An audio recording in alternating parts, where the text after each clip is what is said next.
things. Let's see. We're recording it now. Okay, so that's great. So we'll put this up on YouTube. And don't forget that any of our talks, like our talk last week on immunity, I mean, that was well over an hour, a huge amount of information in it. So you can go back over it and listen to it at any time. Maybe there's stuff you didn't pick up or it went too quickly. So you can just re-listen to that at any stage. I think that video has had about 1,500 views in the last week, but it's there anyway on our channel. So this one I'll put up on our channel tomorrow. So if you miss anything, you can just go back over it, or if you have to leave or anything like that. So Anna Crease is in Portugal. Good, well done, Anna. Not sure what it's like over there in Ireland. We had the bad news of having the highest COVID levels in the world the other day. We went from being the good boys of Europe to being the worst in the world in the space of about a month, you know. So actually it's very strange, because up until Christmas I didn't really know anybody who had COVID. I had no friends or family or anybody that had it, and now suddenly I know a lot of people, including a lot of members of my own family, that have caught it. But thankfully all of them are coming out of it very, very nicely. I had a very close contact with my brother, so I had to get tested myself, which is, well, when they put that swab up your nose, I tell you, it brings tears to your eyes, but I suppose they have to do it. But I tested negative, thankfully, anyway. But yeah, so it's interesting that I'm not sure what the situation is in Portugal. I don't hear the news about Portugal so much. I know Spain went pretty bad, but anyway, Bridget from Letterkenny, how you doing? Or Bridgine from Letterkenny. Rajvinder is with us, no? Oh, full lockdown starts today in Portugal. Okay, okay. And I believe there's a curfew in France as well. So let's unmute Dr. Rajvinder. Nice to see you, Alicia. Hi, Dr. Rajvinder. Hello. Hello, everybody. Hello, Dr. Don. Hi, Raj. Hello. Is Naheed not here yet? Hi. She is, yeah. She's done the Shabbat. Yeah, lovely. Great. Okay. There, 1 o'clock in the morning. Yeah. So I'm just aware that there might be some new people on this call, because we have we've over 1,200 people registered for our course that starts next Tuesday, and I invited those people to this call this evening just to introduce them to the doctors. So I'm aware that some of those people may be on this call and maybe are not so familiar with us. So while we're waiting for more people to come on, maybe I'll do some brief introductions. My name is Noel O'Neill. I'm a director of the Ayurveda Centre in Ireland. I live in a town called Drogheda, which is on the northeast coast. It's a kind of well, it's a medieval town, very nice town, just about 40 kilometers north of Dublin. I don't work for the tourist board or anything, but anyway, just so you know where I am. So we have with us tonight Dr. Don Breland. Dr. Don Breland is a medical doctor. He qualified in medicine in Ireland. He worked in various hospitals throughout Ireland and Northern Ireland. And more importantly, he's been involved in Ayurvedic medicine for about the last 30 years. So he's very, very famous in Ayurvedic circles. He's the founding president of the Ayurvedic Practitioners Association in the UK. And indeed, he lived and worked in the UK for many, many years. And that's why we have so many people from the UK on our calls as well. He now lives in Dublin, in Monkstown in County Dublin. And as I say, I would say he's probably one of the most experienced Western doctors in Ayurveda in the world at this stage. He has a wealth of information and has been on the media and TV and has consulted with literally thousands upon thousands of people. So it's great that Dr. Breland comes along to share his knowledge with us. And then the other two doctors we have on, well, we call them Vaidhas really, because in India, when you do an Ayurveda degree, the term is you become a Vaidya, which really means Ayurvedic doctor, but we tend to prefer the term Vaidya. And they are Dr. Naheed, who's joining us from India. Dr. Naheed is living in Cork, actually, in the southwest of Ireland. But she went back to India. She had to go back to India for a while, but she's joining us from India this evening. She's an award-winning Ayurvedic doctor. It's a 6-year degree in India to become an Ayurvedic doctor, followed by working in hospitals as well. So Dr. Naheed is an award-winning Ayurvedic doctor. And then also we have Dr. Rajvinder Kaur. And Dr. Rajvinder is also an Ayurvedic doctor, and she came to Ireland in 2007.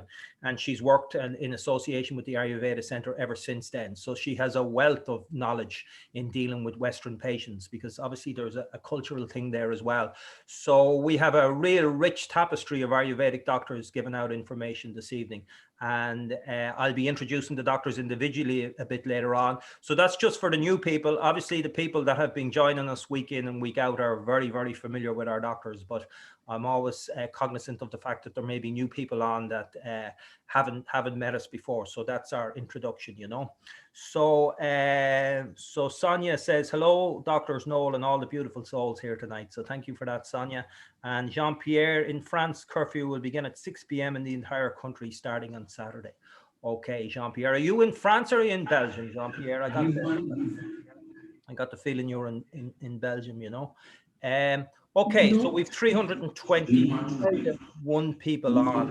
So is there background noise coming in there from somebody? Okay, probably from Dr. Naheed there, because she's muted her phone. Okay, Don, I'll leave it up to you. Do you want to say a few words, or will we get started?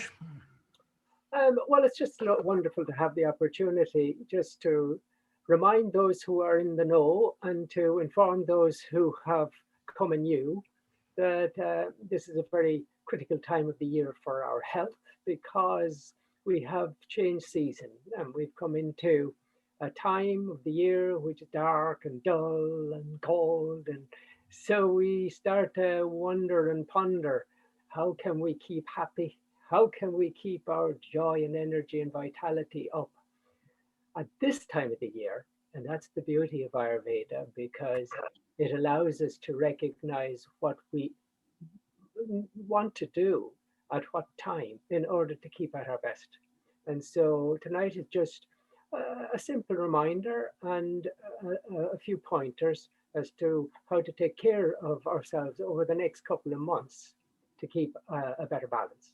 So Right. that's I'm going to just do a very general, simple introduction to the whole field. Naheed is going to take it up and talk about Kapha, which is the season we're entering, give a bit more detail so you begin to see the richness and depth of knowledge of Ayurveda. And then Rajvinder will give us the very practical tips to take away for tonight. And let nobody get concerned about not writing it down or getting all the tips, because Noel will be sending out just a simple sheet of the suggestions summary for tomorrow. Okay, and that's a good point, Don, because as I said, I'm aware that there are new people on the call, and maybe there's some people on this call haven't even heard the term Kapha. And you know, Vata, Pitta, Kapha are essential parts of Ayurveda. So don't worry about any of that. Actually, when you start the course next week, the whole course is about what Vata, Pitta, and Kapha are. And there's different seasons, and this season we're going into now is called Kapha season. And Kapha is made up of water and earth, and there are certain qualities that are associated with that, and certain changes that occur in this season, and then certain changes that occur in our bodies, and certain things that we can do then to prevent the buildup of Kapha and all of the associated disorders, like later on in the year with your sinuses and all those, and hay fever and all those type of things, you know. So the way we're going to work tonight is there's going to be 3 presentations. As Dr. Breland says, he's going to go first. Dr. Naheed is going to go next, and then Dr. Rajvinder will go after that. They'll be pretty short presentations, and then after that we'll have a Q&A session, and then also we will put them up on the website as well for you to look at tomorrow. So Don, I think we should get started. There's 347 people on the call, so... Sorry, no, the reason I think we have to keep it short is because there's so many questions come through and we can't keep up with the questions. Yeah, exactly. So we're cutting it fine because there's so much talking going on from the chat line. So the other thing, Noel, is when Rajvinder is finished, just drop it back to me for a quick summary. Okay, will do, Don. Thanks. No problem at all. So Don, we'll fire ahead. I think we might as well just get started. So you go ahead and make your presentation. I'll mute myself here. Okay, and I'll be able to share screen without Noel. Oh, okay. Will you be able to share screen? Okay. You will now. Yeah, you will. On the ball. Okay, thank you, Noel, and good evening, everybody. So by way of introduction, let me just give the whole overview of the field of Ayurveda. It's a vast and wonderful knowledge that is always worth a recap and reminding ourselves just how deep, how profound, how holistic this great perspective and what wisdom it can give us in terms of our own well-being and in terms of us taking care of our family and friends. So when we think about medicine, we see a field of knowledge that is reductionist, which means it divides everything down into its components parts and then divides those into their components parts, and it goes on and on.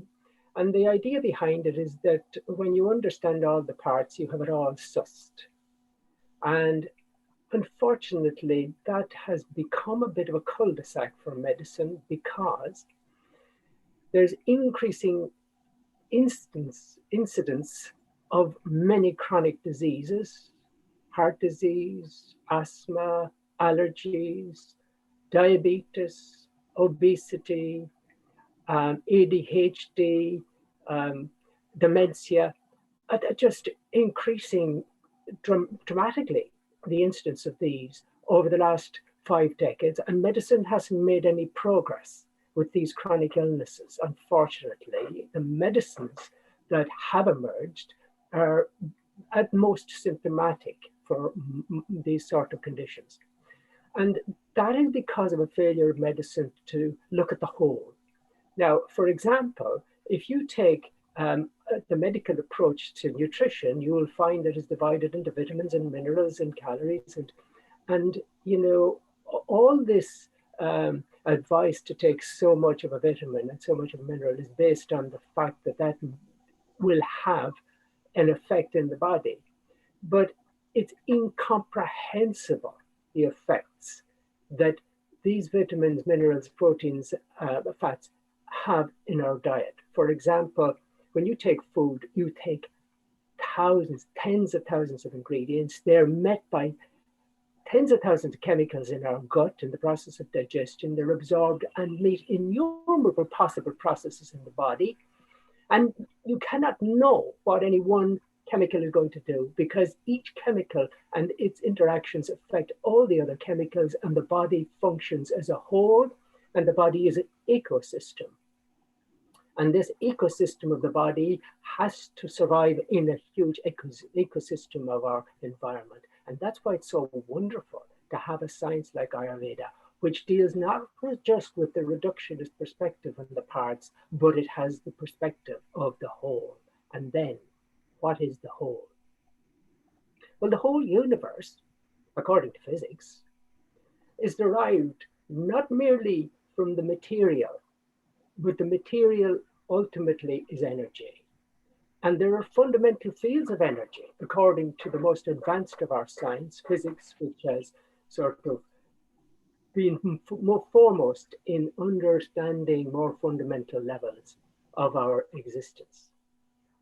The energies are understood ultimately to be arising from fundamental fields, and there are basically three, if you like, three aspects of very fine particles in field. There's bosons, fermions, and the gauge symmetry at the basis of quantum physics. And beyond that, there are 5 spin particles.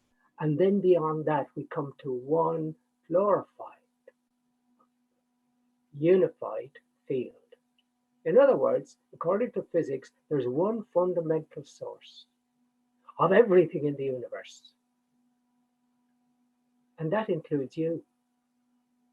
That fundamental source gives rise to all of our physiologies, as well as the solar system and the galaxies.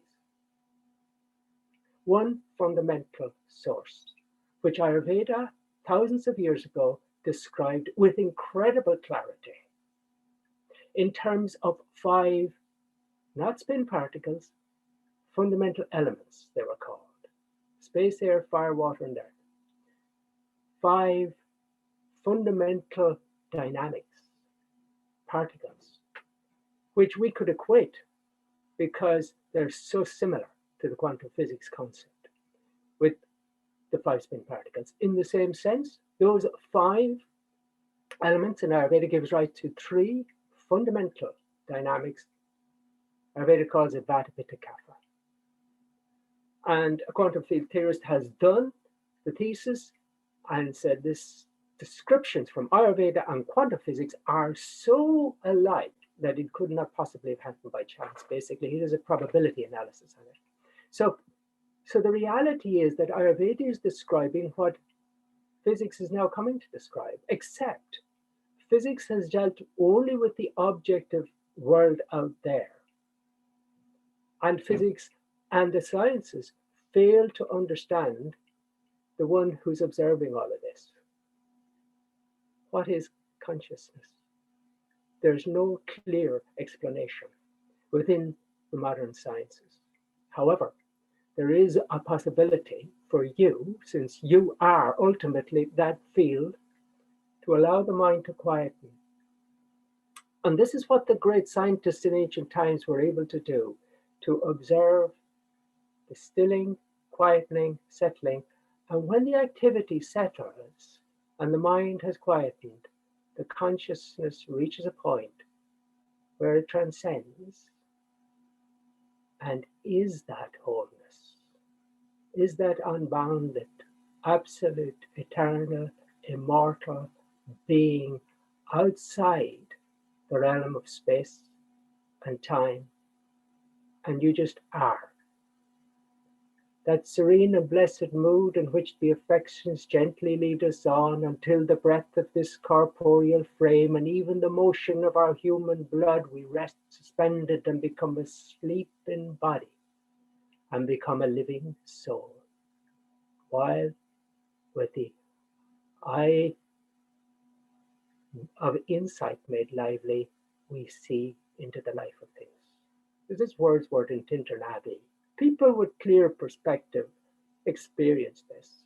The ancient scientists of Ayurveda described it so perfectly we can use it for our help, because that source is giving rise to the whole universe. It's giving rise to your physiology. All the dynamics, all the organizing principles, all the laws of nature that structure the universe are within you, structuring your physiology. And that's why you're using me, you're using Noah, you're using Rajvinder, Nahid, to remind you, to help you to recognize what you know you should be doing. That's our purpose here with Ayurveda. So to share my screen with you,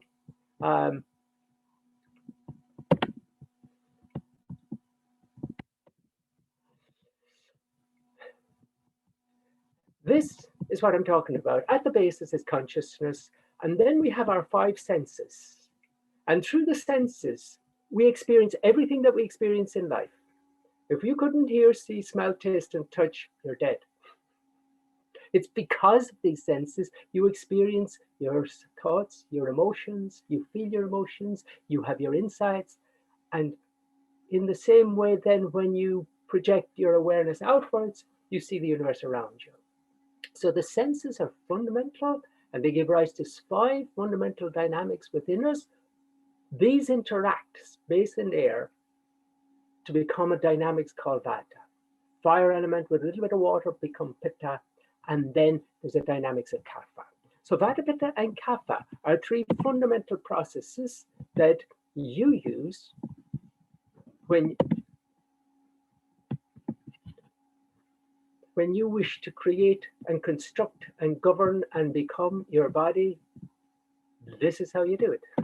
That field of consciousness starts to move, giving rise to a dynamics of movement, which is called Vata. That field of consciousness next has to transform, and transforms into your feelings and into your thoughts and your thought structure. That process of transformation is Pitta. And then there's an integrating influence that holds it all together as physical structure, and that's Kapha. And these are associated with a set of qualities. That is light, quick, moving, dry, cold, rough, irregular qualities, whereas Pitta, more hot, sharp, light fluids, slightly oily, And Kapha is heavy, slow, stable, cold, oily, soft. And according to your nature, in terms of these three, you could be more Vata or more Pitta or more Kapha or have a combination. Then according to that nature, you will express more of these qualities. Like the lady on the top left, she's more light, quick moving, dry, cold, rust. She'll be more sensitive, refined, artistic, more quick moving, quick thinking, quick, very feeling the cold, with perhaps a tendency to dry hair or rough skin. So these qualities would be seen more in that sort of an individual, whereas the man down in the left bottom corner, he's more Pitta, hot, with a very sharp mind, sharp gaze, sharp appetite. He's light, but not as light as Vata. And because he's feeling so hot, he loves the cold. He's out there skiing. And whereas the Kapha person, more heavy, slow, stable, so grounded, practical, easygoing. Manyan is the attitude to life. And so each of us have our own qualities, and each of us therefore have different needs in terms of the qualities that bring us balance, the qualities in food, in lifestyle, in diet. And that's the interesting thing about Ayurveda, because when we focus on the balance, when we get Vata and Pitta and Kapha balanced, we are at our best. Mentally, physically, emotionally, spiritually, we are awake, alive, and joyful. And that is our purpose. When Vata is balanced, the old texts from whom we take so much wisdom of Ayurveda, the old texts describe Vata in its normal state reflects enthusiasm, inspiration, and expiration. It's what we take in, as well as what we give out, is all moved by Vata. Movements generally by Vata, normal metabolic transformation of tissues, proper elimination of excreta. This is a balanced Vata. Pitta, balanced, gives good vision, good digestion, normal temperature, normal hunger and thirst, softness in the body, luster, happiness, and intelligence. Kapha in the body, when it's normal, it gives good structure, good unctuousness or lubrication, binding, firmness, steadiness. It gives heaviness, it gives potency and virility, it gives strength, forbearance, restraint, patience, absence of greed. So tonight we're really focusing a little bit more on the balancing of Kapha, and who of all of you does not want your Kapha balanced, to have that strength and forbearance and patience and restraint. So these all have their influence at particular times as well. And Kapha seems to be at the start of everything. The first hour after a meal, start of digestion, you feel a bit sluggish and slow down and heavy, and that's Kapha influence, that time. In the same way, the start of the day and the start of the night, from 6 until 10 in the morning, a little bit dull, heavy, this is Kapha time. In the evening, you're quietening down, getting more settled again, that's Kapha time again, from 6 until 10 at night. The start of the month for a lady during her menstrual phase of life, the start of the month when the womb is growing, and that's the first half of the monthly cycle is Kapha, the start of the year, and this is where we're interested today. The start of the year from December to May is Kapha time of the year. We want to know how to keep that balance. What are the qualities to integrate now to keep at our best? And at the start of life, for the first 21 years, that's a Kapha time of life. Ultimately, we take everything on board, all our experiences, all our sight senses, all that we take in through the senses, all that we take in through the air we breathe, through the food we eat, and all, if we are balanced, are transformed in the body to create ultimately a finest essence of all the body tissues called ojas, which when we are so healthy as to create this in an ongoing fashion, we have no worries about coronavirus. Corona will get its comeuppance if it comes near us, because ojas maintains natural resistance and immunity. It's located in the heart and circulates. It fights aging, decay, and disease. It gives strength, power, and natural resistance. It's a superfine biological substance. It's actually a substance in the body that is a finest essence of all we've transformed. And it's going to depend on our lifestyle, on our stress, on trauma, and the quality of relationships. And that's why Ayurveda takes a very holistic perspective on all the different potentialities in our lives, whereby we can create health and get on with enjoying ourselves. And I'll hand you back to Noel, who is full of ojas.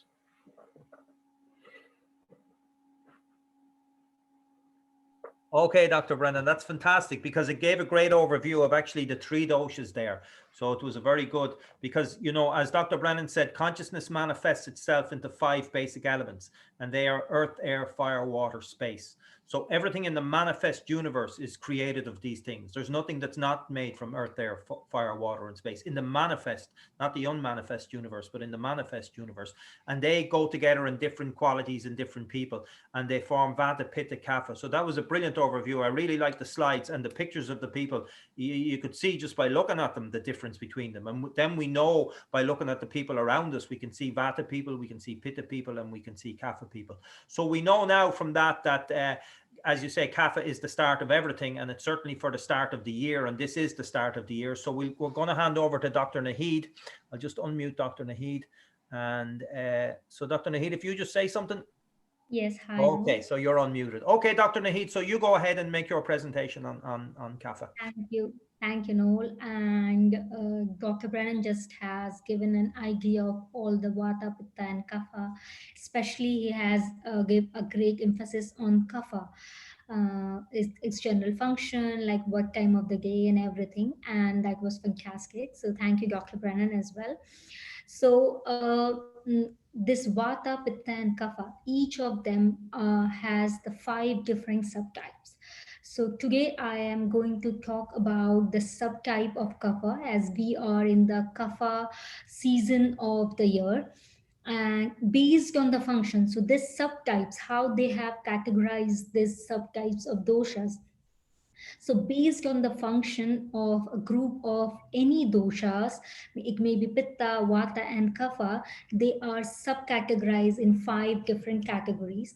So I presume that this terms will be very new for many of you. So for that, I'm going to share my screen so that it will be easy to understand. And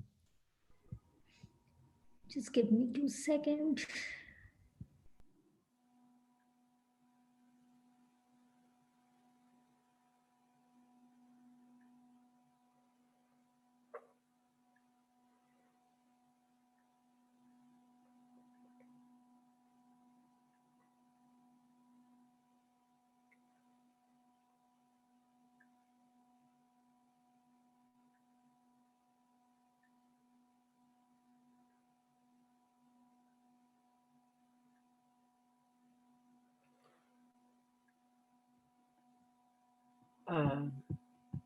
We don't hear you.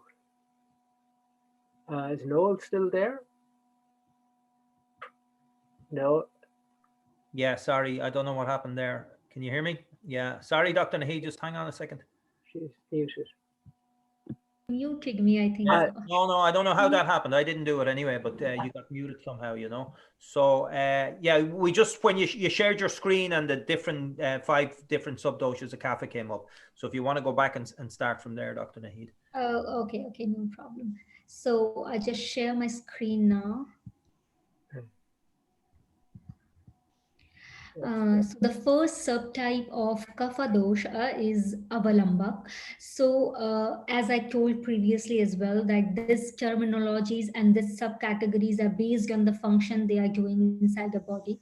So Avalamba means to hold and to support, and they are located mainly in the upper part of the body, in the chest part and in between the shoulder bones. As you know that Kapha is the water element, and that present in our body in a fluid form. So I can correlate in the medical point of view that whatever the fluid is present inside the lungs, that's the pleural fluid and the pericardial fluids, that can be correlated with Avalamba cough. they help to maintain the strength and the stability inside the body. And the second one is kledak. So kledak means to wet, to moisten, and they are present mostly in inside their stomach. So what they do is, in the first hour of digestion, they help to moisten our food, they help to liquefy our food, and they also serves as a protecting layer to our stomach, so that it can protect us from the acidic, all kinds of acid which secretes in our stomach to digest the food. So if someone is suffering with ulcer, or the peptic and the duodenal ulcer, so it's not only pitta which is causing this problem, it can be the problem with your kledak cuff as well. And the third one is bodhak. So bodhak means to to perceive. So it's present in the tongue, and it helps in the taste perception, and it helps to maintain the proper amount of saliva secretion. So if someone is suffering with excessive salivation, or they are not able to perceive the taste, so there is some problem with their bodha cup, especially with this coronavirus thing. The people are not getting any taste, they are like not able to taste food or anything. So there can be a problem with the bodha cuff on those patients. And the fourth one is tarpak. So tarpak means to nourish. So it is present inside our head. It helps to nourish all the sense organs, so all the emotional behavior, all the peace, and to learn. Everything is done by this tarpak kapha. So if someone is feeling dull, and if someone is feeling not feeling fine, they are feeling depressed, so there can be a problem with their tarpak kapha. And the last one is sleshak. So sleshak means to lubricate. So they are present inside our joints in the form of synovial fluid. So they help in the proper articulation of our joints, to keep it tight, firm, strong, and proper movement of our joints. So this is all I have to share. The next thing which I want to discuss is about the kapha disorder. So how we will know that when is the time to balance our kapha, what symptoms or the signs we experience in our body, and what health conditions. So Ayurvedic text has elaborated 20 specific type of kapha disorder, and I'll just tell you the name of the few common one which we suffer in our day-to-day life. And that can be like, if you're feeling too heavy, or if you're feeling lazy, or if you're feeling drowsy, or excessive cold sensation, or maybe you're feeling excessive of sleep.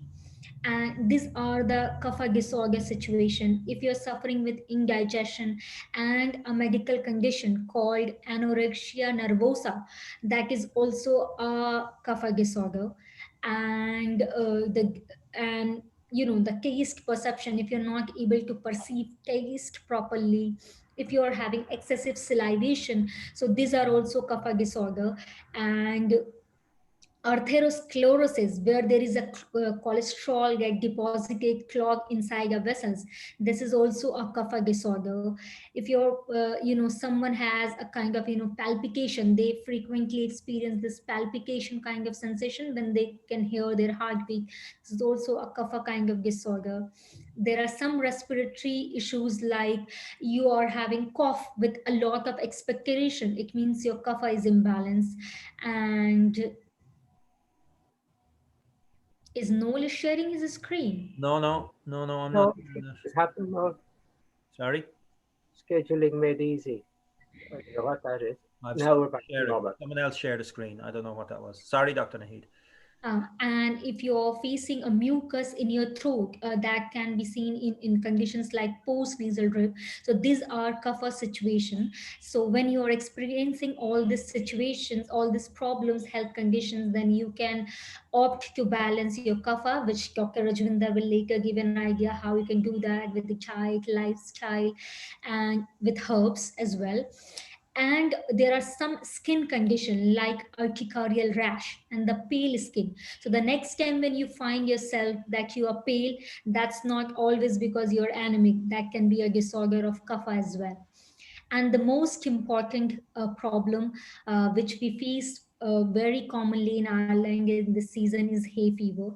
So hay fever is nothing but the allergic rhinitis, in which any antigens or maybe any causative factor which are making you more sensitive, and you are having symptoms like runny nose, cough, cold, fever, and itchy eyes, conjunctivitis kind of thing, then you are like dealing with hay fever kind of condition. So you need to strengthen your immunity. When the kapha season is going to start, just prepare yourself so that even if you're catching some infection, you can fight with that really easily. And now Dr. Rajvinder can give you an idea how you are going to do that with diet, lifestyle, and so many things. So thank you. This is all from my end. Thanks very much, Dr. Naheed. So for a lot of the people, even the people who've done our Ayurveda course, there's a lot of new information there, because in the initial course, we went into Vata, Pitta, Kapha, but we never went into the subtypes of Vata, Pitta, Kapha. So that's your first look at those. So maybe people thought that, they knew all they needed to know about Vata, Pitta, Kapha, but actually there's an awful lot more to learn about them, because they have subdoshas, and those subdoshas are located in different parts of the body. And when they go out of balance, they give rise to particular diseases and disorders. And for the new people here, some of this might seem very abstract. We talked about consciousness, and consciousness manifesting itself into the 5 elements, and then the 5 elements being described in terms of Vata, Pitta, and Kapha. But just to be clear, Ayurveda is both abstract and very practical. All diseases are associated with an imbalance of Vata, Pitta, or Kapha.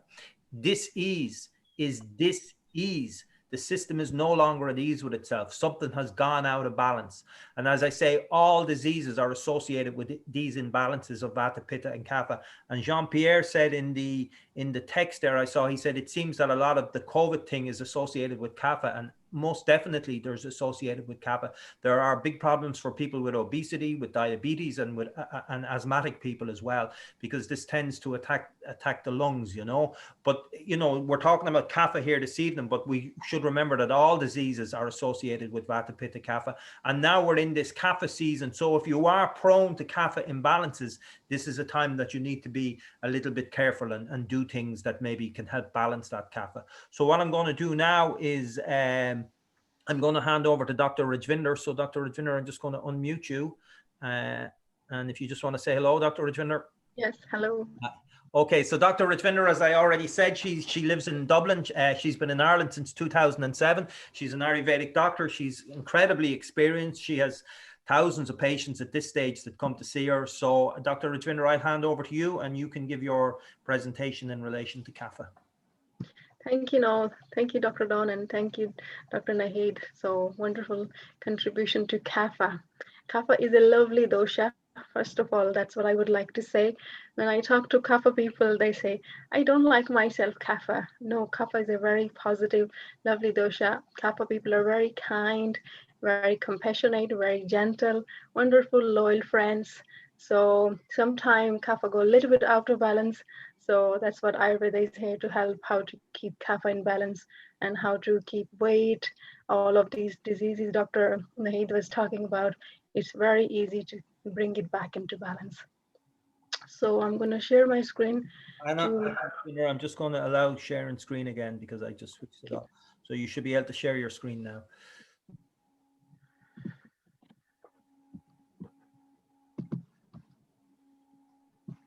Okay, can you see it? Yeah. No, I need to go into the slide mode maybe. Yeah, you're there.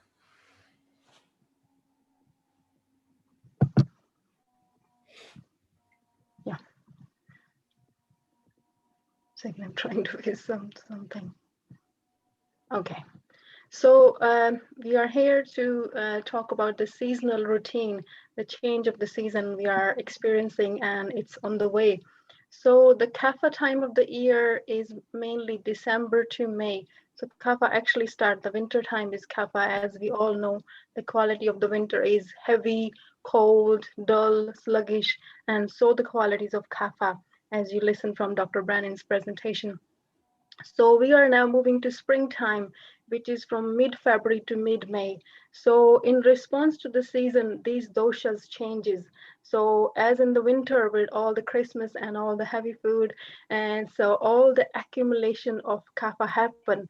So naturally we put up some weight and that heaviness and dullness, and we want to snuggle in. We don't want to do too much exercise because of the accumulation of kapha happening in that season.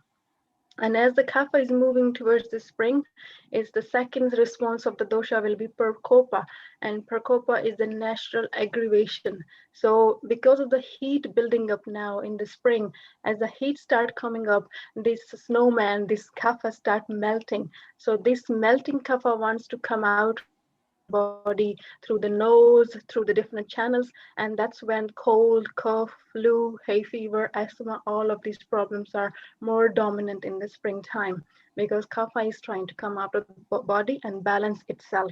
So that's where if we are aware of this change, we just change our diet and lifestyle a little bit and help the body to let this extra kapha get out.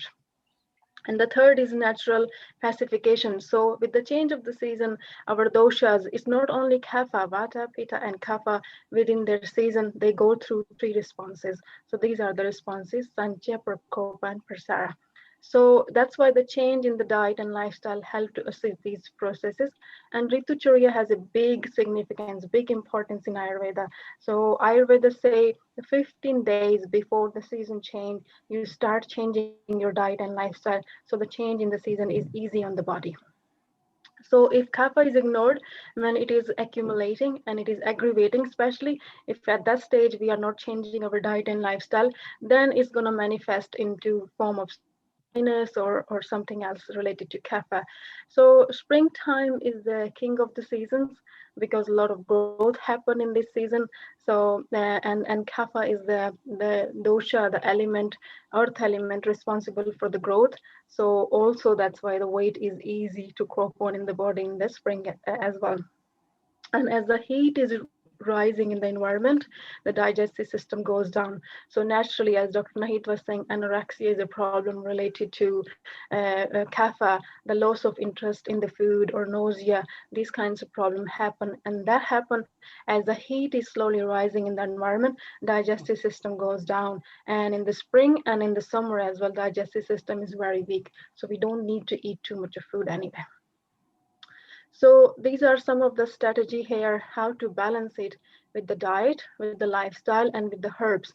There are different treatments in Ayurveda as well. There are different modalities to deal with the imbalance, but I'm looking at these three different modalities of Ayurveda here. So in the diet, some of you who are old here and have done my cooking classes and have done our lectures, you know there are 6 tastes of food in the Ayurvedic nutrition.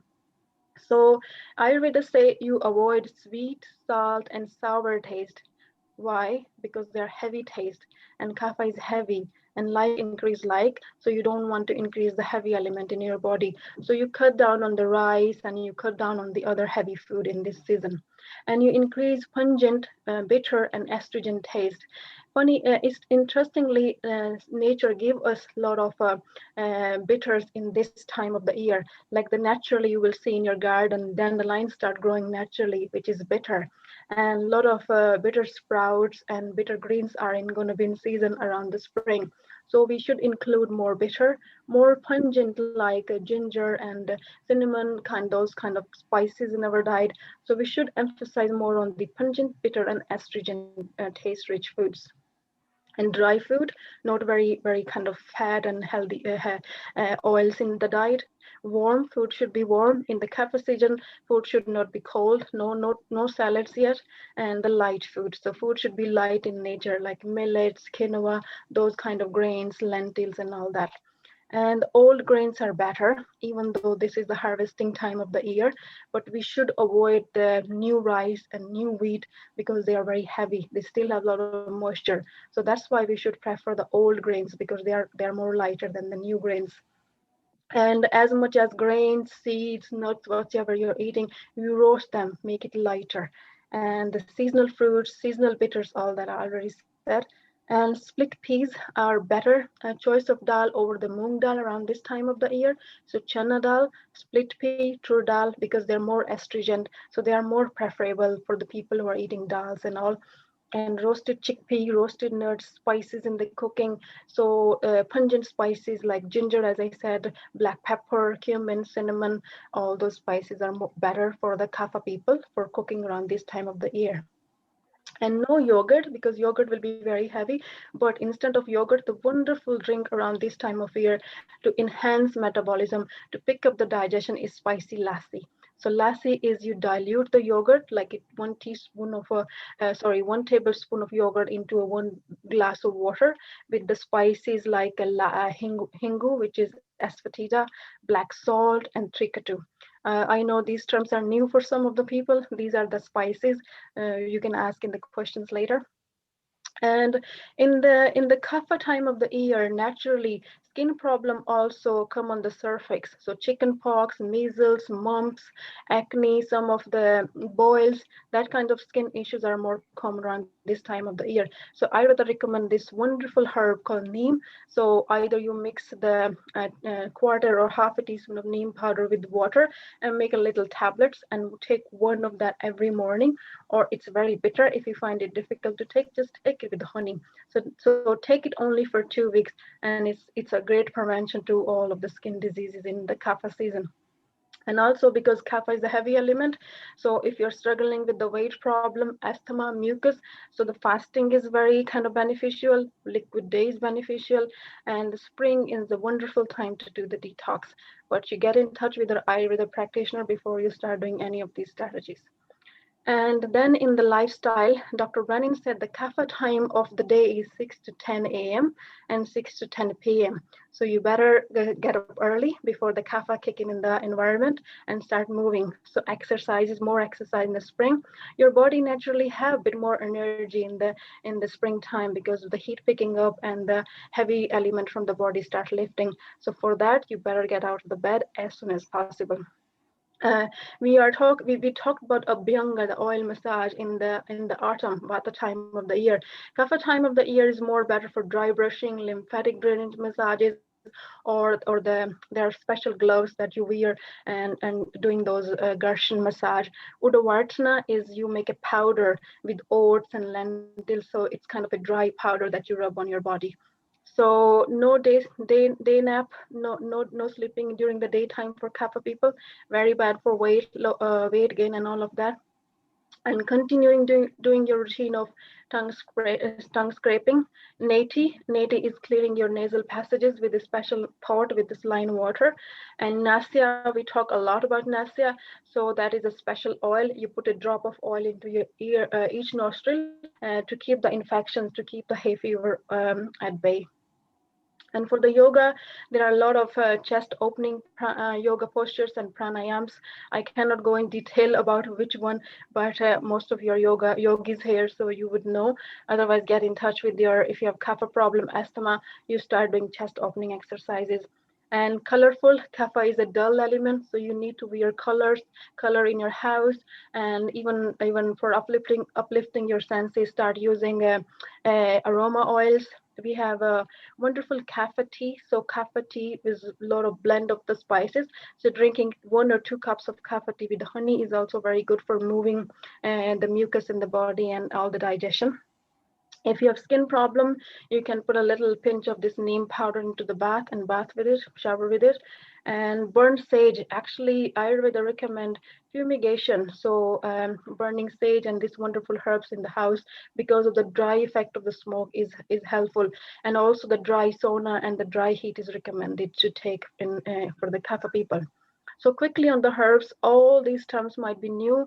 All these herbs are available on the Ayurveda website. But again, I would say consult your Ayurveda practitioner before start taking any of these. So if you have dry cough, cold, flu, in general, Sitopladi is a combination of different herbs blended together. And it's a wonderful herb for the cough and sinus and a lot of other issues related to Kapha. Pipali is a long pepper. Chyawanprash we talk a lot about, wonderful immunity jam, you can say. And Mangishta is another herb to open up the lymphatic channels, because for Kapha people, lymphatic system is very sluggish. And then these two herbs to number here is for sinus and allergies. MP16 is the nasal oil. And Kapha Churna and the immunity spice mix is people who are new to spices and they don't know which spice to use, how much spice to use. These are the ready-made blend of the spices to use into your cooking. Okay, and so I just want to show this colorful slide because it's very fascinating how our festivals around this time of the year are so much around this change in the season. So today is Makar Sankranti. So that colorful picture there is the festival of India that's happening today. So they do the, it was some places celebrated it yesterday and half of it will be going today, and that's kind of northern solstice, the change in the season. So it's a celebration, and the people naturally make a bonfire so as the dry heat to the body, and they eat these little sweet balls. You say that's the jaggery and sesame seed, and jaggery and sesame seed is very drying for the kapha, especially the sesame, so people naturally eat that in the culture. And they fly the kites and a lot of colors and that kind of celebrations are going on. So that tells us how our costumes and cultures are already correlated to Ayurveda. And in the April, I think in the March or April, this festival of Holi is coming where people throw colors. And this is where people come out and have a social life, dance together. And I think that's very good for the mental, that the Kapha people tend to get depressed. So the social life is very important. So these festivals are there to support that. And in Ireland, we're going to have the Easter, the growth, new life. And I know a little bit, but I think people traditionally do a fasting around the Easter time, which is very much again correlated to Ayurveda, the fasting in the Kapha time of the year. So this is the fascinating, our culture is here. If we tune in, there is so much knowledge already in the different cultures, which really is amazing. So, okay, thank you so much. I'll finish it here. So hope it's a bit more clear about Kapha, and Kapha is a very positive, very kind of a lovely element in the body. So thank you. Back to Noel. So Rajvinder, if you stop your share. Yeah.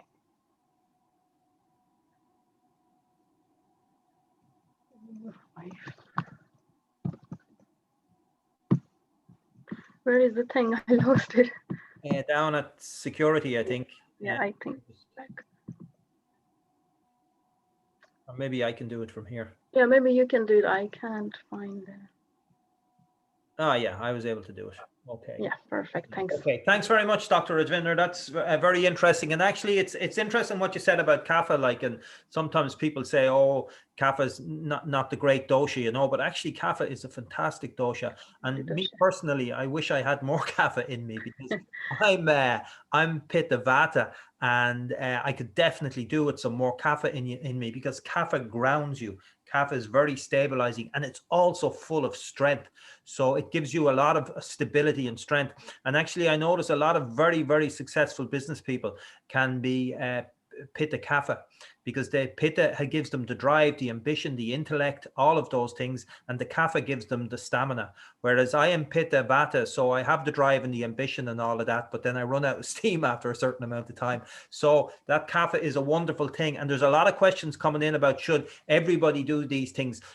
It's as usual with Ayurveda, it's not one size fits all. It's actual, you know, it's your own individual nature. If you're a very Pitta person, this season, for me, this season is very nice because I love the coolness in the air and all of that. And it doesn't really, I've never had sinuses, I've never had hay fevers, I've never been overweight really, I've never had those, you know, any of those what might be considered Kapha issues, because I'm a very, very Pitta person. I have an awful lot of Pitta in me.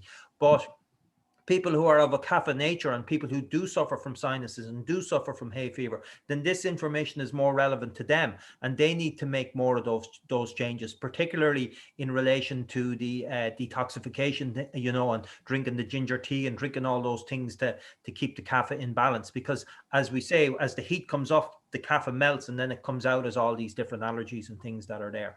So I think that was a really great presentation on Vata Pitta Kapha. There's some questions coming in there. So I'll just unmute Dr. Naheed.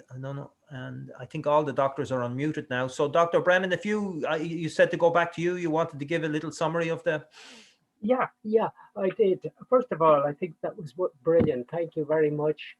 Dr. Naheed, because immediately from your talk, people were already recognizing the sort of imbalances that occur with Kapha and how wise with the questions, is coronavirus a Kapha problem?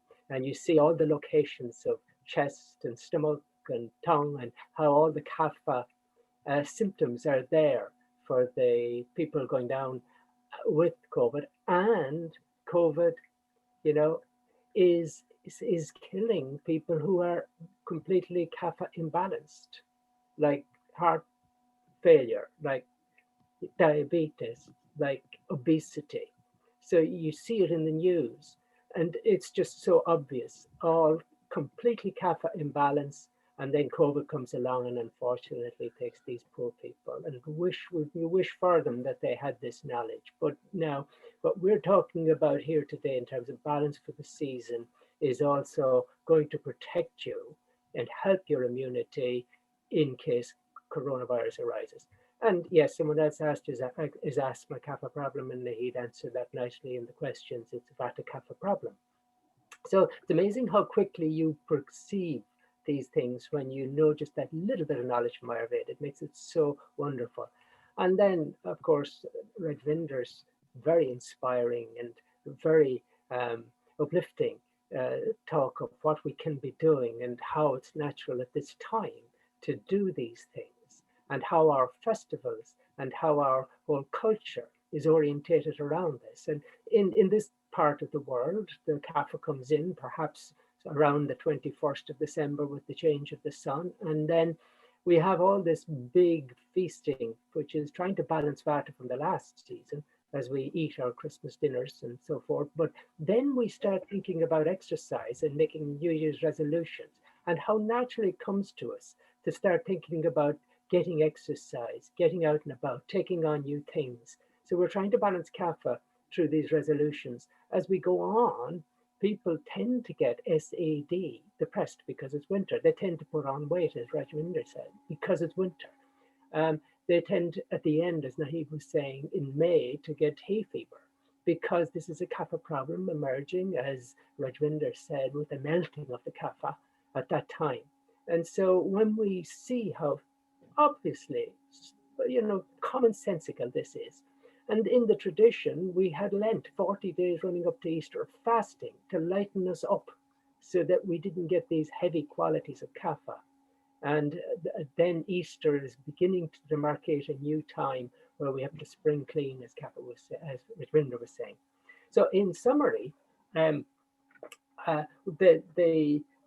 things we want to do, and it's repetition just for the sake of your learning, rise before Kapha time. Kapha time comes in between 6 and 10. So be up early, be up at 6 if possible. And I know someone said they feel like hibernating at that time and it's very difficult to get out of bed at that time. Well, out you get. And what came to my mind is I went to school in a boarding school, and the priest, to get us out of bed in the morning, he had a big set of keys, and if we weren't out of bed with the bell, he lifted the bottom of the bed and you got it on the sole of the feet, and that got you out of the bed. So maybe you need something like that to get you out of the bed, but it's good to get up early in the morning in the winter and to have exercise. Exercise is brilliant for Kapha, so having regular exercise. If we're very Kapha, instead of the oil massage, as Rajvinder was saying, a dry massage, then dress in bright colors. I love that from Rajvinder. And choose the Kapha reducing diet. And Rajvinder gave those wonderful recipes as well. And a liquid day, we come to Lent, but one day a week eat lightly, fruits and soups, have just liquids for a day. Great in the winter. And then the Chyawanprash and the MP16, we've been recommending the MP16 of the nostrils as an antidote and a protective against COVID, and the Chyawanprash to strengthen our immunity. So those were just a simple summary of basic, simple things to balance Kapha. Thanks very much, Don, for that. Thanks very much. There's lots of questions coming in there. I just noticed one. Someone said, does that mean if you're Kapha, you're more prone to catching COVID? No, I wouldn't see it that way. I mean, we're all prone to catching COVID. Anybody, it's a virus. It just travels. If you're unfortunate enough to be beside someone that has it and enough viral load comes out and it goes in your nose, then you have the virus inside of you. It's how it develops. Anybody can catch it. It's how it develops inside of you and how it reproduces itself, and what you do to your immunity to stop that from happening. Now, what we would be saying is that people that have kapha imbalances seem to be the ones that are suffering the most from COVID, and seem to be the people who are dying from it. But just because you're kapha doesn't mean you're more prone to actually catching the disease. But it's how your immunity and how your system deals with the thing. And it's not saying that someone is kapha is not going to be able to deal with it. Kaphas are very strong, but if you have these kapha imbalances already, I would feel that that's where the problem comes from. Maybe Dr. Brennan, you'd like to comment on that as a... Absolutely, yeah, and that's the kernel of the matter, Noel, there, the imbalance you're saying. We want our kapha to be balanced so we don't get flus, we don't get colds, we don't get sinusitis, we don't get hay fever. That's why we want to know about Ayurveda and know our own nature, because as you're pointing out, different strokes for different folks. Vata people may also need to keep Vata balanced at this time of the year, but they still would do well with a little bit of extra exercise and with a bit more spices in their food. So, you know, all of us can benefit through some kapha balancing at this time of the year, but it depends on the individual. And the more kapha you are, the more you want to be on this regime, and that's going to be preventative. And that's, you know, ideally where we would like to be, rather than actually having to treat and heal. So yeah, and the thing is that even if you do catch COVID, like, I mean, it's not that someone gets COVID and then they're straight into hospital. People catch COVID, and then what happens is, you know, after 5 days, the symptoms start coming out, and then it can get progressively worse or it can get progressively better. And if it gets to a stage where your breathing is difficulty and there's major symptoms, then you ring the hospital and you end up being taken into hospital.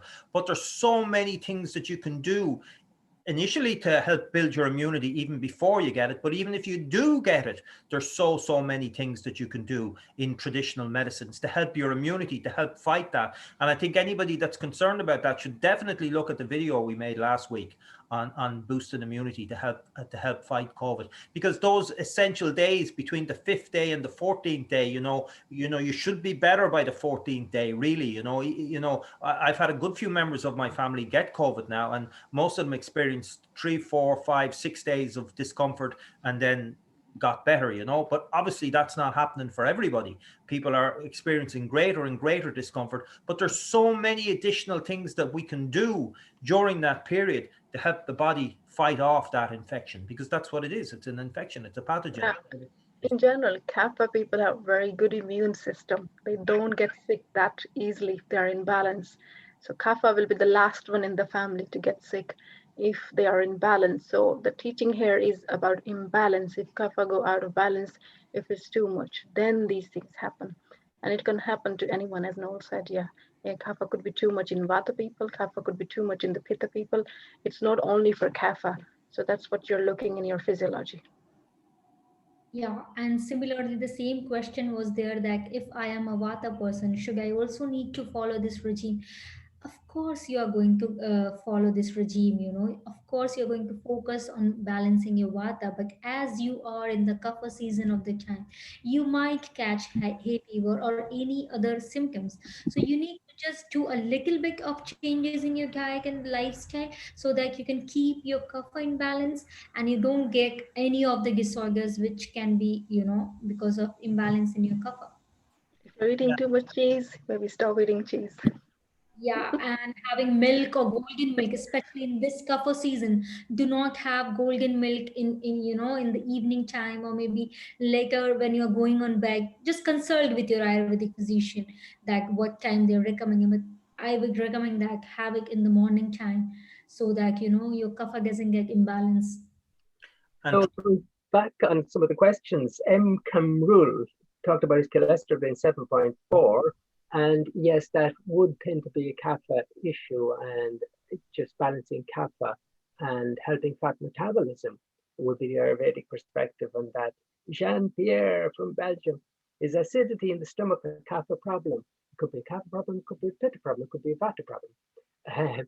But certainly, yes, in the sense that the mucus lining, which protects the stomach, if that, because of Kapha imbalance, was not working right, it could give rise to the symptom of acidity. So that's where, you have to be discriminating. Pitta could be overheating and causing acidity. So, It's could be any of them. And I think I'll pass this one over to Naheed. Sarah says, did you say skin rashes and dryness are signs of kapha? I thought it was a vata problem. So dryness, where is that question? Can you see that again, please? It's, did you say skin rashes and dryness are signs of kapha? I thought it was a vata problem. Yeah, so the dryness is of course a vata problem, because vata has a quality of dryness. So if your vata gets imbalanced, when they are excess in quantity than it's required, then you can suffer with dryness. But for kapha, the rule is different. So kapha is helpful in lubricating your body. So when you don't have enough of kapha, then you can suffer with the dryness thing inside your in your body. And skin rash, so when I was talking about the skin rash, I said about the urticarial rash where there is a lot of itching. So that's the condition where there that can be because of the kapha imbalance. Okay, so it's different for different things. Yeah, it won't be eczema kind. It could be psoriasis, it could be boils, it could be urticaria, that kind of a wet kind of a skin. But if you are vata, you might be already have underneath dryness because of the snow and all of that. And Liz asked about hibiscus flowers, and yes, Liz, you were right. They are bitter and they are astringent, and they can be useful for kapha, for a cough. They're very good for the hair. They're good for diabetes. Woman tonic, wonderful woman tonic. Yeah.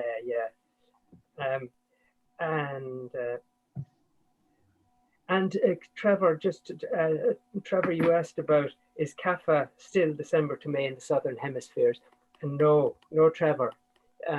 This is about the season here as we experience it. But in the southern hemisphere, it'll be possibly pitta season now.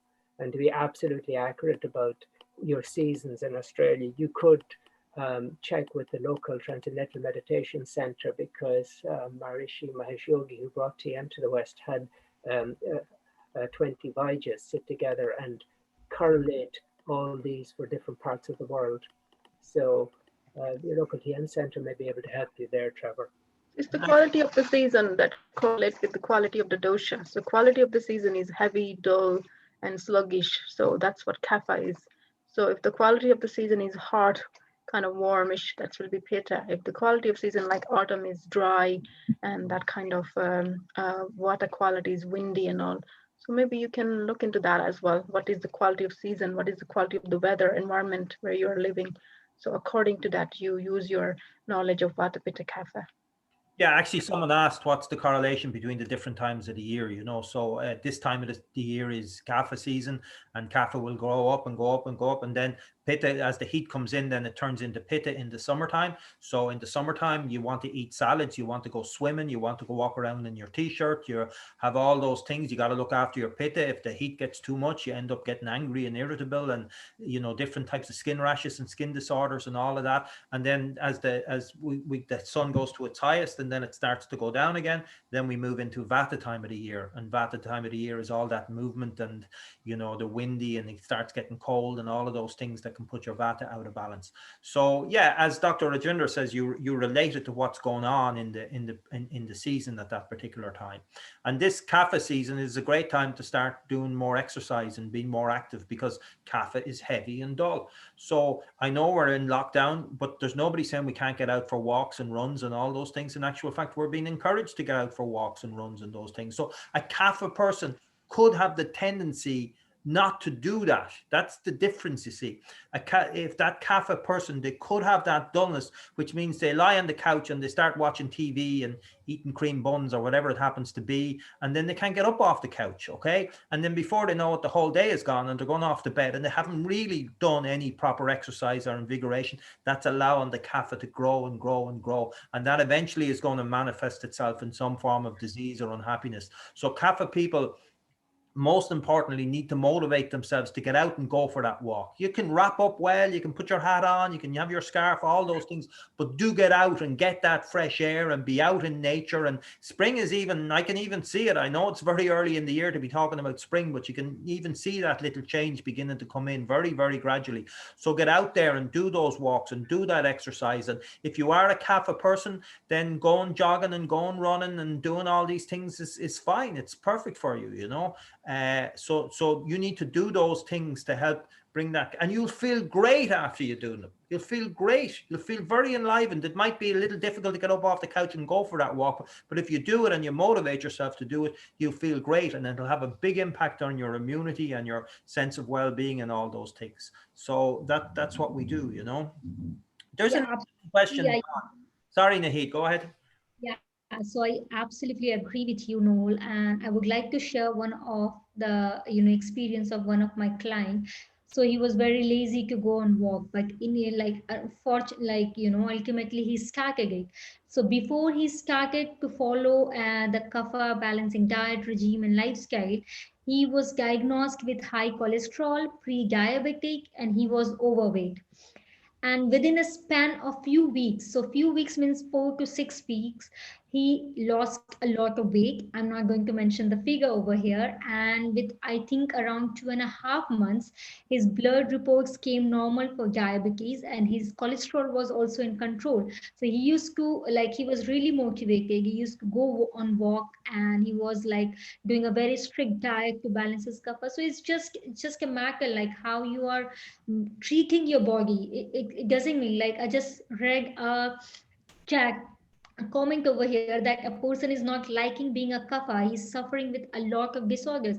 It's not that you're kapha that you're going to suffer with health problems and condition. It's your imbalanced kapha which is making you sick, that's creating problem in your body. And you can definitely balance with the help of Ayurveda. That's why Ayurveda is there. That's why we are here to help you out. So yeah, that's a really important point, Naheed. I saw that comment as well, and I think like it's kind of the wrong way of looking at it. It's not your kapha that's the problem; it's your kapha imbalance that's the problem. Kaphas are they're great people to be around. They're very calming people. They're very compassionate people. They're very loyal friends. They're just great people. Pitta people, sometimes they can be too intense to be around, and they can create problems and fly off the handle and all that sort of stuff, as anybody that works with me will know. But anyway, Kapha people are great people to be around, so it's not the Kapha that's the problem. It's the Kapha imbalance that's given rise to the disease, and we can bring that back through lifestyle. It's bringing it back through lifestyle. In actual fact, we are going to be doing, Dr. Breland is putting together a webinar that we're going to do in February entitled Lifestyle Medicine, because we know now that lifestyle plays the biggest role in your health, not your genetics, not anything like that, not the environment. Your lifestyle plays the biggest role in your health. And we're going to be doing a particular webinar on that. So that's a great point to bring up, Dr. Naheed, because that person, it's not the kapha, it's the kapha imbalance that's the problem. We're born with the gifts we're born with, and all of us are unique. All of us have this huge innate nature. If we were all the same, the world would be very boring. If we were all pittas or all vatas, it'd just be a boring place. But we're all different. We're all unique, and we all have this, experience that we have. So we take what we have, but when we're in balance, we're happy, and when we're out of balance, we're not happy. And Gillian, yeah, it's very understandable that you do feel miserable with all that you're contending with your health. But please realize that it's your body's way of feeding back to you the information that you have gone out of balance. And take a courageous perspective on this. Be determined to regain your balance. Now, I don't think you're going to be able to do that just by listening to a little talk in an evening about balancing your kapha for the season. I think it's a situation where you do want to be proactive and have a consultation with a qualified Ayurvedic doctor, because I think there's ways you can help yourself to get more comfortable. Maybe slow, may take time, but any improvement would cause your mood to lift and your attitude to life to change. So that would be, I think, the message from us all, really. The other thing about the lifestyle, Noel, that you mentioned, you're absolutely right. And it's becoming now, it's the start of a transformation within the medical paradigm, where doctors, for the first time, really are going to go outside their reductionist paradigm and start to integrate some holistic perspective. So it's really exciting to see it beginning within the medical profession. And the reason is it's evidence-based. 30 years that I've been doing Ayurveda, when I started, people were saying, show me the evidence, show me the evidence. And now everything we're recommending from Ayurveda in relation to our lifestyles and our diet are being proven, evidence-based. And so because of this massive evidence base, all the various strategies of lifestyle are seen to be the way forward for dealing with the plagues of obesity, diabetes, heart disease, etc., that we're suffering today. And that's why I felt it important to look at it from the evidence point of view and to talk about lifestyle from that perspective in the talk that we'll be doing.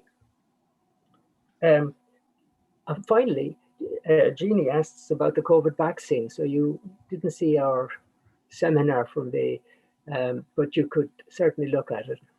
For those who haven't heard about what we said in the COVID talk that's available online through the website, there are 3 vaccines available to us. 2 are total novel technologies. They're messenger RNAs. So now when your DNA wants to create a protein, it unfolds, it creates a messenger RNA, which goes out, and in the rest of the cell, the body of the cell, proteins are produced on the basis of that message. So what they've done in the laboratory is they've created chemically a messenger RNA, which codes for the proteins that are in the spike of the virus. And they've then wrapped it in a little fatty globule that they've created in the laboratory. This is not a genetically engineered product. It is not going to feed back into your DNA. It's actually going to be destroyed very rapidly by your body when it's injected. But before it's destroyed, some of the muscle cells will have taken up the message and start to create the proteins which your immune system will learn to eliminate. And it's that learning that will give you the immunity so that if you actually meet the COVID, then the spike proteins in the COVID will provoke that same immune response and the COVID will be destroyed. So the only thing about that is there are 2 chemicals that are, coming to stabilize it as well. And one of them has a quality that could create allergies. And so we do see that there are some possibilities of allergies with one of the vaccines. And the other thing that to say about those 2 vaccines is they're total novel technologies, and we don't absolutely know because the safety has had to be curtailed, the safety studies. And in fact, they should run for at least a year, but actually we're only maybe 6 months out, and we're doing preliminary data. But we're getting more and more confident as more and more millions of people take the vaccine that it must be fairly safe in the short term. Of course, we don't know in the long term. The other vaccine from Oxford, the Oxford vaccine, is using an old technology. It is genetically engineered, but it's had a lot of trials in previous flu vaccines in the past. And so we're a bit more confident in the long term that that one may not have side effects. So the situation is this: we're faced with coronavirus or we're faced with a vaccine. Okay. If you're really worried about your health and you're really worried about coronavirus, I think that in your situation, you may decide for yourself that the vaccine is worth it for you. On the other hand, you may be very fearful of the vaccine and you think you don't like the idea of it and all of that. And then it may be that your decision is the others, but you're the one who's going to have to decide. And all I can say is if I was vulnerable and if I would sit back and watch just the numbers increase so that I'm getting more and more confident there's no side effects. And then I would take Amrit Kailash or Chyawanprash. I would take a tonic to strengthen my immune system so that I would build a good immune response to the vaccine and I would have the vaccine. That's personally what I would do if I were in that situation.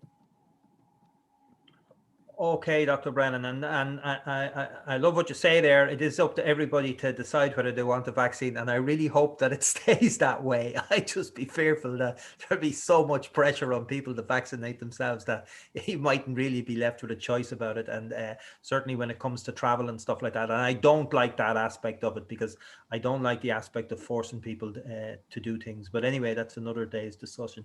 I was looking for insomnia. There's another question. I think that's a very detailed topic, why you're having insomnia. So maybe you need to look into balancing your vata, or there's some of the good herbs. Like yeah, I think we should definitely do the course. I saw that question. Do the course that's starting next Tuesday. We talk a lot about vata. There'll be a lot of tips about balancing the different doshas. As I said earlier on, all diseases are associated with an imbalance of vata, pitta, kapha. All diseases. Actually, kapha has the least amount of diseases as far as I know. I think Dr. Naheed mentioned 20. Vata has the most amount of diseases. Pitta has the middle amount, you know. But insomnia in general would tend to be a vata movement. Too much movement in the mind, too much movement in the body. And there's lots and lots of things you can do about insomnia, but we're not going to go into those here at the moment. Trina Hannon says, agree with Noel about choice of taking the vaccine. Okay. I think a lot of people... Sorry, go on. Go ahead. No, sorry, I was just going to take another question. I thought you're finished. If you're not finished, I'll let you. Yeah, go ahead. Billy Jen asked a very nice question. I actually forgot to mention that in my presentation. He's here, I think, saying about mouthwash versus gargling with oil. Yeah, in the kapha time of the year, it's better to use, it's called kavala, which is trifla water or herbal water instead of oil. So yeah, that's wonderful question. Thank you. So yeah, you do, and in the night time, maybe avoid the oil pulling anyway, because it tend to get the mucus out from the system. So bedtime is better to do the trifla water wash, or we have wonderful mouthwash. You put into half a teaspoon into a cup of water and gargle with that, or hold into your mouth if you have kapha problems. So mix into the water, put your mouth and hold it.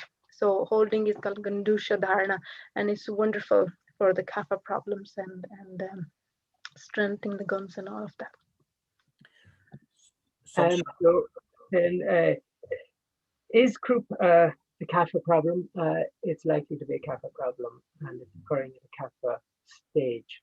Vata may also be involved. I don't know if any of the Vajas would like to say anything about croup. Where is that question? I can't. It's way back. I'm gone back and then try to come forward to see if I get the cat question. Who's the person? Croup, Valerie. And it's hard to find the question. There's so many questions. Vicky, puncturing vata, likely to be vata, Vicky, and Brian O'Driscoll, diabetes or pre-diabetes, is that kapha? If it's type 2 diabetes, yeah. And Matthew wants to know the doshas and the seasons. Well, we run here through to May, and then here the sun starts to come out and warm up. Now we're into pitta season.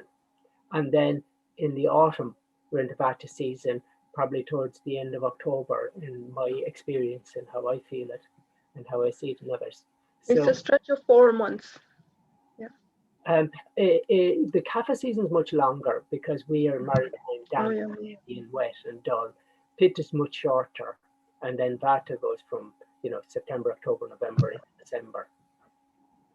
Yeah, Vicky asked there, can we also incorporate local herbs? That's a great question, Vicky, because absolutely, that would be the ideal situation. The ideal situation is that everything would be local and that we would know the nature of all these herbs. The problem in Ireland is that for whatever reason, we chose to take down all our forests. We've chosen to destroy all our nature. We have every square inch of the land poisoned with sprays and all sorts of stuff. So a lot of our traditional natural herbs are not there anymore, and we don't really know what they're used for either, even though there is still a huge knowledge there. And the thing about Ayurveda, though, is that knowledge is there and it's categorized and people can study it and do a degree in it and they know the effects of these herbs. But ideally, and that's what Maharishi wanted as well, is that as time goes on, we will have Vajas that will determine all the local herbs that grow here, exactly what they do, what way they work. I mean, we would know some of them already, but that would be the ideal situation, and hopefully that will come in the next 10 or 20 years, that you know, that'll happen, that we can start incorporating all the local things. And definitely, if you can buy local herbs, just go for the ones that are in season. That's generally, nature is bringing you along what you need at the right time. You know, it does. Things are growing there for a reason. And actually, you know, in Ireland, elderberries, black elderberries, you go out in August, September, you'll see black elderberries all over the place in the countryside, and you can make elderberry syrup from them. And it's known traditionally as being very antiviral. People took it for fighting off flus and colds because they knew they were coming into that season, you know. And even something as simple as that people could use. But nature brings to you the things you need when you need them, if it's given a chance. If it's completely destroyed, then it can't do that. But if it's given a chance, it'll bring you what you need. So yeah, anyway, that's the answer to that question, you know. There was a question from Artie about Cado, which is a beautiful spiced Indian drink. It sounds perfect for the season, Artie. And there was a question about a 12-year-old, what time to get up. The 12-year-old should get up to 6 o'clock. I mean, children are brilliant at that when they're 2, 3, 4. That's the problem. They get up at the right time, and we're trying to sleep in, and it's an awful problem for us. But they're right, we're wrong. And when it comes to a 12-year-old, what you have to recognize is that the 12-year-old needs about 9 hours to 10 hours sleep. So getting up at 6 means they're going to bed quite early, you know. So, you know, 6 to 7, but the advice to be up early is appropriate for everybody. And there's a question about, is eczema a kapha disorder? Yes, that is a kapha disorder. And another question is, what is Triphala water? So Triphala is a mixture of 3 herbs that are made from 3 herbs fruits, which is amlaki, bivitaki, and haritaki, and that is available in the form of powder and tablet as well in our website. So what you need to do is just soak a tablespoon or like a 5 to 6 gram of Triphala in a glass of water. It will be better if you soak it in warm water, and just strain it in the morning, and you can do the process, the Gangush Dharan, as Dr. Rajvinder had just explained. And there was a question, Dr. Brennan, about Maharishi Amrit Klashwan. Is it okay to take that with heart disorders, like any heart disease? The one that I'd be hesitant about is the paste, which is the Amarkalash paste MA4, simply because it's very high in sugar and ghee. Now, sugar in the body can have negative effects. In the original prescription thousands of years ago, people weren't eating sugar till it came out their ears, so they would have got away with it. So I wouldn't go for the M4, but the M5, which is the little pill, and the capsule M7, which is basically the same as M5 without the ghee and the sugar. Those would be perfect. Those would be perfect. There is also a cardio support herbal, which is more specific to support the heart, whereas the Amarkalash is a general great tonic. And is it still recommended to take ashwagandha in kapha seasons? Ashwagandha is mainly to balance your vata. Ashwagandha can sometimes increase your kapha dosh, so it can imbalance your kapha dosh. So if you are a kapha person, like more towards a kapha, developing a kapha disorder, then do not take ashwagandha in kapha season. Okay, there's lots and lots of questions, but I think we're getting very close to the end here. Where only Ojas has not been discovered yet, and whoever discovers it will make a fortune. Karen, certainly, you could, if he weans off that, you could then introduce blissful joy. But yes, the idea is get him to take the course, and hopefully he'll take things into his own hands then. Sorry, what did you say about Ojas there, Don, before that? Somebody asked, has it been medically discovered as what it is, since it's a biological substance? Oh, I think I saw that question, yeah. And, well, the answer to that is not yet, but, you know, when it does, it's wonderful because we can produce it. You know? Yeah. We produce it ourselves, like. So why take it when you can make it?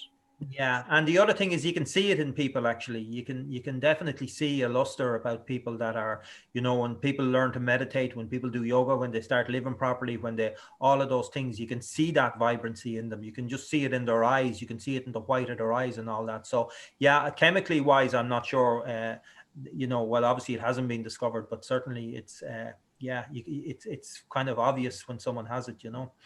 Yvonne is worried about her husband, wonders what more to do for his asthma. Look at the Kapha diet. Look at the Kapha diet. Get him to have a consultation with an Ayurvedic doctor would be my recommendation, to put him on a proper plan. I always say these at these webinars that we're giving out lots of information. We're maybe piquing people's curiosity about Ayurveda. We're giving out Ayurvedic knowledge. But if you have serious health concerns or even not so serious health concerns, my advice is to have an Ayurvedic consultation, either with one of our doctors or a qualified Ayurvedic doctor in your locality. And yeah, and you know, take it from there rather than just self-medicating as such. Sorry, I just see a question coming in there that I wanted to. I like people like my idea of snowman. Thank you. It just came up. Kapha is we build a snowman in winter, and that's Kapha builder. So in the spring, let it melt. So help it to melt. Someone's talking about the fact that you can catch COVID even if you've had the vaccine. And I believe from what I mean, there's so much new information coming out now all the time. I don't think people really fully understand this. I mean, I saw on the BBC the other day, the suggestion that we're going to have to be vaccinated every year for COVID.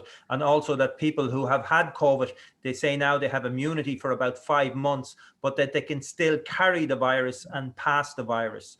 So, and even people who have had the vaccine can have COVID and pass COVID, but it suppresses their symptoms. But that might be good enough for a lot of people that the symptoms would be suppressed. No one is saying that because you have the vaccine. As far as I know, nobody's saying that you have the vaccine doesn't mean you can't have COVID, because the vaccine is injected into your muscles and COVID will go into your nose. It'll start off in your nose. That's how it generally goes in, is through the eyes, the nose, or the mouth. So yes, you could have the vaccine and still have COVID, but the vaccine may protect you from the symptoms of COVID. So that's why, I mean, that's what we're being told anyway. So that's why people would choose to have, especially vulnerable people, would choose to have the vaccine. But I think it has to come back to that word, choose to have the vaccine. It depends. Everything is about risk. Everything has a risk associated with it. Any medical procedure has a risk associated with it, but it may be a very low risk in comparison to the benefits. It may be a high risk in comparison to the benefits, and it's up to everybody to make up their own minds where they feel they fit into that. But hopefully the choice will still be there with us as we go on, you know. Okay, I think we've come to an end. It's 9 o'clock, so I'd like to say a huge thank you to our doctors, Dr. Breland, Dr. Rajvinder, Dr. Naheed, especially Dr. Naheed staying up there. It must be 3 o'clock in the morning over there at this stage, Dr. Naheed, so you'll have to go off and go to bed. So we're back on next Tuesday night for the beginning of the Ayurveda first class in the Ayurveda webinar. So hopefully the new people can come along to that. If you can let people know about that course, they can register for it on ayurveda.ie. We have about 1,200, 1,300 people registered for it. So if you can get more people to register for that course, and if you've already done it, then come back and do it again. I'll put this video up on YouTube tomorrow so that you can, an awful lot of information so that you can go back over it and have another listen to it. A big thank you to the doctors and a big thank you to everybody that came along to listen to us this evening. So unless the doctors have any concluding remarks. Well, have a lovely season. Enjoy where the sun is coming back to us. So let's wake up and get out there and get our exercise and eat the lovely foods that Rajvinder is promoting, and take care of ourselves and just enjoy life. Okay, everybody. Yeah. Thanks very much. Thank you. Thanks, bye. See you, Dr. Naheed. See you soon, hopefully. Yeah. Hello, Dr. Naheed. Yeah. See you. Bye. Good Bye, night. everybody. Take care. Bye-bye. Bye-bye. Yeah. Bye-bye. Thank you. Bye.